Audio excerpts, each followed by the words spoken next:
In Dungeons & Dragons 5th edition, the Alseid are described as graceful woodland creatures, cousins in some ways to the centaurs of the forest. They typically have the upper body of a slender willowy elf, and the lower body of a deer. They can grow antlers from their foreheads and are often shrouded in leaves, grass, or other plant life from their home. They're almost always found in groves and glades, and so the people of Theros have taken to calling them the forest nymphs, despite their lineage being closer tied to elves than the actual nymphs. The Alseid has an AC of 15, 22 HP, and a speed of 30 feet. They have decent strength and wisdom and great charisma. They have a +6 to persuasion and are resistant to radiant damage. They have immunity to poison damage and the charmed, frightened, and poison conditions. They also have the trait Hide in Plain Sight that grants them advantage on stealth when they're in their grasslands. And they're innate spellcasters who can cast Cure Wounds, Charm Person, or Sleep 3 times per day each, as well as Calm Emotions, Lesser Restoration, and Plant Growth once per day each. They have advantage on saves against magic, and in combat they make 2 Radiant Touch attacks dealing 5 to 14 damage each, a total damage potential of 10 to 28. As a DM, I get the sense that the Alseid are not meant to be creatures that the party fights, but rather they're a creature NPC that fights alongside them. They have access to an array of healing and restoration spells, as well as spells like Calm Emotions to literally calm enemies outside of combat. As such, I would have this NPC fighting alongside the party, darting from ally to ally with Cure Wounds and Lesser Restoration to heal them and remove debuffs.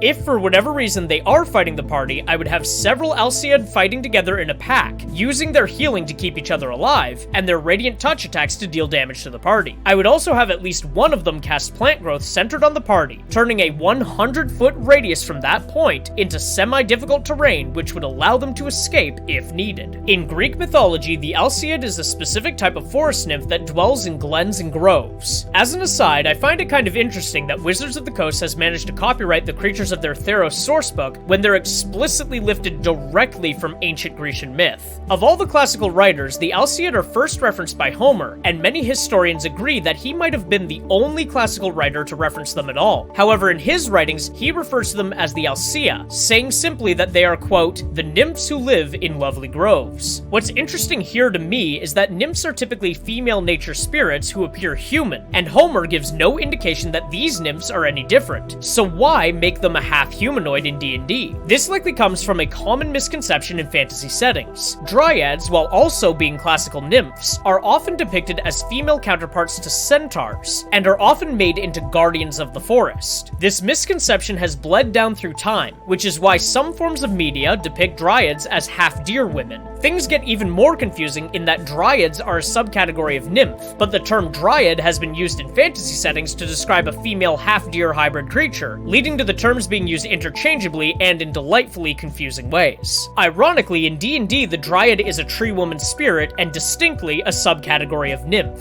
In comparing the monster to the myth, we find that the D&D Alseid is nothing like the origin creature in Greek mythology. Instead of a humanoid female spirit of nature, the Alseid in D&D is akin to a female deer-skinned centaur, taking after the many incorrect forms of dryads represented in modern fantasy media.